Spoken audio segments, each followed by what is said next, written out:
Assalamualaikum warahmatullahi wabarakatuh. Allahumma shalli ala sayyidina Muhammad wa ala ali sayyidina Muhammad.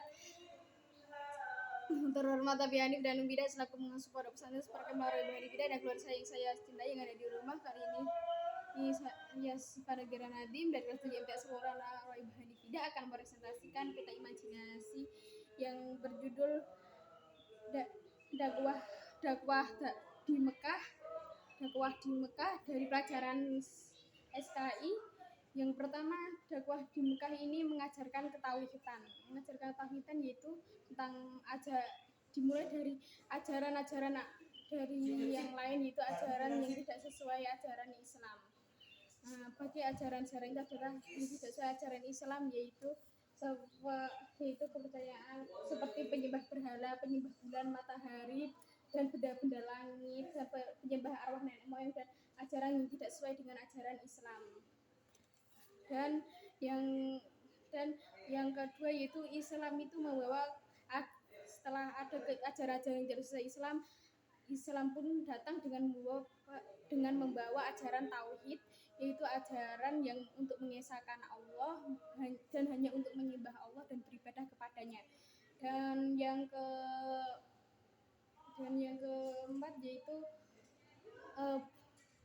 tentang kebudayaan sebelum Islam, yaitu kebudayaannya yaitu seperti orang-orang sebelum Islam itu percaya kepada mitologi dan ajaran-ajaran sesat lainnya. Dan setelah Islam datang budaya baru, yaitu budaya baru itu datang dari petunjuk Allah dan Al-Quran. Dan yang cabang yang kedua yaitu kondisi masyarakat Mekah yang menyembah berhala. Kondisi masyarakat Mekah yang menyembah berhala yaitu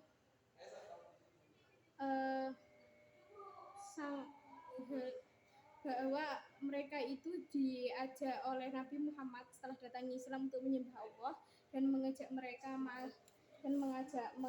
untuk masuk Islam dan hanya untuk menyembah Allah yang Maha Esa. Dan hal ini sangat bertentangan dengan kondisi masyarakat Mekah saat itu yang tidak terima agama nenek moyang mereka itu dirubah oleh Nabi Muhammad. Dan yang keempat yaitu masyarakat sebelum Islam itu tidak percaya akan adanya hari pembalasan. Masyarakat Islam itu tidak ada percaya hari kebangkitan. Jadi bagi mereka hari kebangkitan itu hanyalah perkataan dan omong kosong saja yang dijelaskan oleh Nabi Muhammad. Dan mereka itu bertanya-tanya kepada Nabi Muhammad, mana mungkin tulang belulang yang sudah hancur itu dibangkitkan kembali.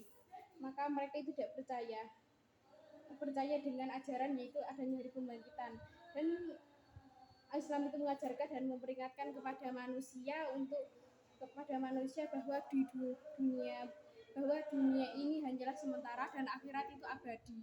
Nabi Muhammad meneruskan dakwahnya dengan ajakan mempercayainya ada hari kiamat. Mereka menjaga kehidupannya yang sesuai dengan aturan-aturan Allah, dan orang yang melakukan kejahatan itu akan mendapat balasan yang setimpal dan untuk meyakinkan akan janji Allah yaitu surga yang dalamnya ada mata air dan kenikmatan lainnya. Dan yaitu merubah perilaku masyarakat Makkah, yaitu sebelum Islam datang masyarakat Makkah melakukan hal-hal yang tidak sesuai dengan ajaran Islam atau seperti tidak sesuai moral seperti judi, minum khamr, merampok, zina. Dan itu pun dilakukan pada masa jahiliyah. Masa jahiliyah itu adalah masa kebodohan. Nah, ini sebenarnya masa jahiliyah ini bukan mereka yang bodoh dalam intelektual, tapi mereka itu bodohnya dalam hal perilaku seperti menyembah berhala, melakukan hal-hal yang bertentangan dengan perilaku dan norma-norma. Nah, perilaku yang tidak benar itu diubah oleh Nabi Muhammad SAW dengan ajaran-ajaran Islamnya yang diambil dari petunjuk Allah dan Al-Quran. Dan sejak saat itu Nabi Muhammad pun digelari Al-Amin, yang artinya yang terpercaya. Dan hal itu masyarakat mengaku dan kebaikan kejujuran Nabi Muhammad SAW dan Al-Quran mengabadikan akhlak Nabi Muhammad SAW dalam surat Al-Qalam ayat 4 yang berarti dan sesungguhnya kamu benar-benar dalam budi pekerti yang agung. Dan cabang yang kelima yaitu melindungi dan mengangkat hak asasi manusia. Ya, yang seperti dalam cabang ini tadi, melindungi hak asasi manusia yaitu pada zaman jahiliyah itu terjadi suatu perbudakan. Jadi orang-orang jahiliyah itu membeli budak dan menjual budaknya.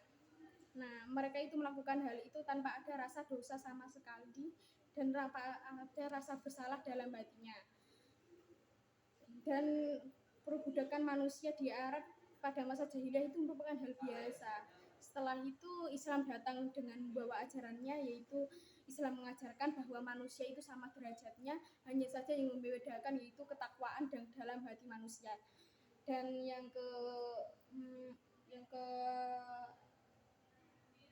dan setelah adanya ajaran Islam itu tadi, ajaran itu mengangkat martabat para fakir dan duafa yang merupakan budak-budak manusia itu tadi. Dan ajaran yang kedua yaitu membunuh bayi perempuan. Bayi perempuan ini sudah terjadi pada zaman jahiliyah karena orang yang membunuh bayi perempuan, orang yang melahirkan bayi perempuan itu sama mereka itu menganggap ia itu hanyalah aib keluarga, maka dengan untuk menghilangkan aib keluarga mereka membunuh bayi perempuan itu hidup-hidup. Dan ajaran Islam pun datang dengan ajarannya yaitu Nabi Muhammad mengajarkan bahwa harus memuliakan wanita. Saat itu wanita itu ditempatkan dalam posisi yang tinggi dan hormat. Nah, itu adalah prioritas dakwah Nabi Muhammad SAW yang berada di Makkah. Sekian presentasi peta imajinasi saya kali ini. Wabillahi taufiq wal hidayah. Wabillahi taufiq wal hidayah bi'aunillah biqudratillah. Wassalamualaikum warahmatullahi wabarakatuh.